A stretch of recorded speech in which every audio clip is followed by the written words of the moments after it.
सोच का फल। एक बार एक राजा युद्ध करके अपने नगर को लौट रहा था। जब राजा नगर को लौट रहा था तो उसके कुछ सैनिक वहीं पर मारे गए, इसलिए राजा अकेला ही रह गया था।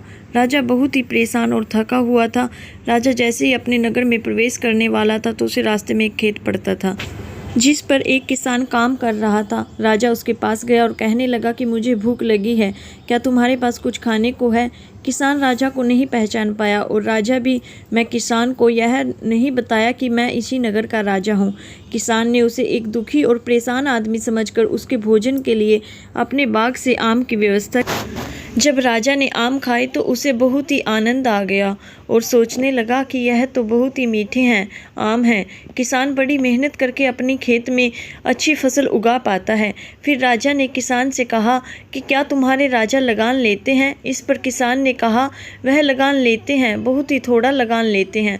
राजा ने सोचा कि हमें इसका खेत और बाकी खेतों का भी लगान बढ़ा देना चाहिए, क्योंकि अगर लगान हमें मिलेगा तो इससे राज्य की व्यवस्था और भी सुधर जाएगी।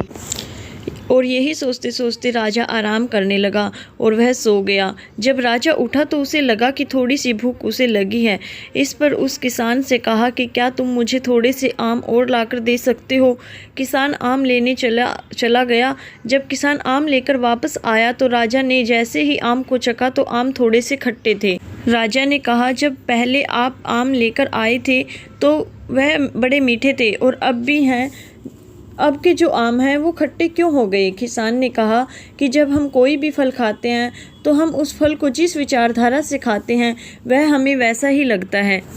राजा को अपनी बात समझ में आ गई कि किसानों से कर लेना भी परेशानी है। अगर हम इन्हें से कर लेते हैं तो इन्हें भी परेशानी होती होगी। इसलिए जब मैंने पहले सोचा था तो आम मीठा था, जबकि मेरे सोचने में अब विभिन्नता आ गई है।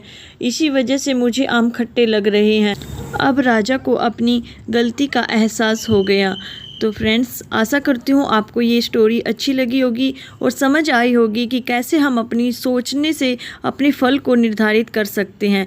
जैसे ही उस राजा ने पहले सोचा था कि कर लेने से किसानों को परेशानी होती होगी तो उसके फल आम मीठे निकले, और जब उसने सोचा कि मुझे इससे और ज़्यादा कर लेना चाहिए तो उसके आम खट्टे हो गए। उसकी सोच से ही उसका ये फल निर्धारित हुआ।